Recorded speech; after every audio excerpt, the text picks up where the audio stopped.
boundaries are drawn on what's acceptable to say on Israel and what is not acceptable to say. It's really hard to engage with something that you've been taught to love, and then you learn that it's more complicated than you thought. I feel uncomfortable with how I feel about Israel. Regardless of the fact that I do have conflicting feelings about Israel, I do feel like it is a second home to me. I'm really disappointed in Israel. I'm not blaming anybody. I'm just sad. I really hope that one day not only the Jews can call Israel home, but many other people can. One of the major tenets of the Jewish faith is we should seek justice and pursue it. And I think that the state of Israel needs to take that more to heart.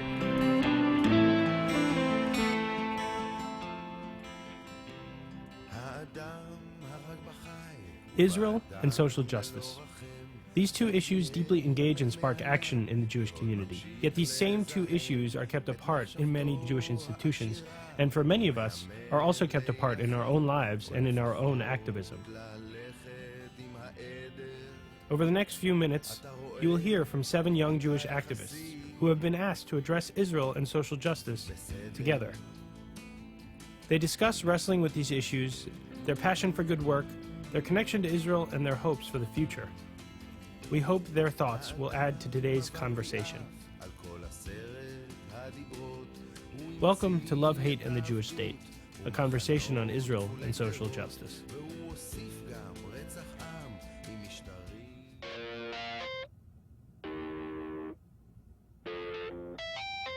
I consider myself a Zionist. That doesn't mean that I believe that Israel in the form that it exists is the Israel that I would root for. The words Intifada, the words occupation, the words Israel and Palestinian and terrorist and suicide bombing were already flowing through my head, and I realized I didn't really have much of a gauge on the issue. You know, the main ideas of labor Zionism of really trying to build an ideal society that's based on a set of values that everyone is linked together in enacting those values is really inspiring to me. I would have thought that Israel would have a more open equality attitude towards everyone, but it does not always seem to be the case. My conflicts about Israel are kind of at odds sometimes with the beauty I see in having a cultural home.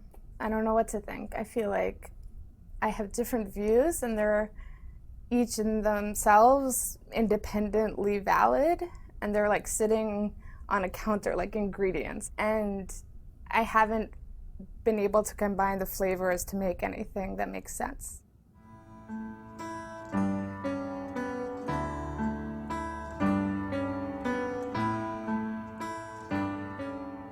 Even though I feel I have a social justice perspective, I think within this sort of social justice movement, there are people who want Israel to act differently because it's Jewish, and that's exhausting.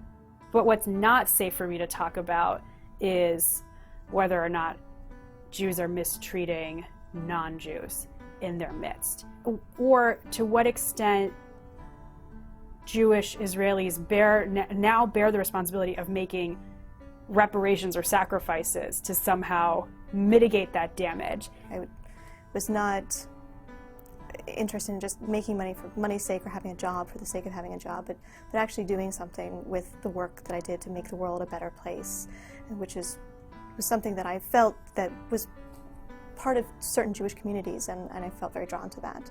So I put together this Middle East Peace Summit, which is basically like a simulation for the local high school students, and you know, each high school student is representing a different country in the Middle East, and we present them different scenarios, and they have to come together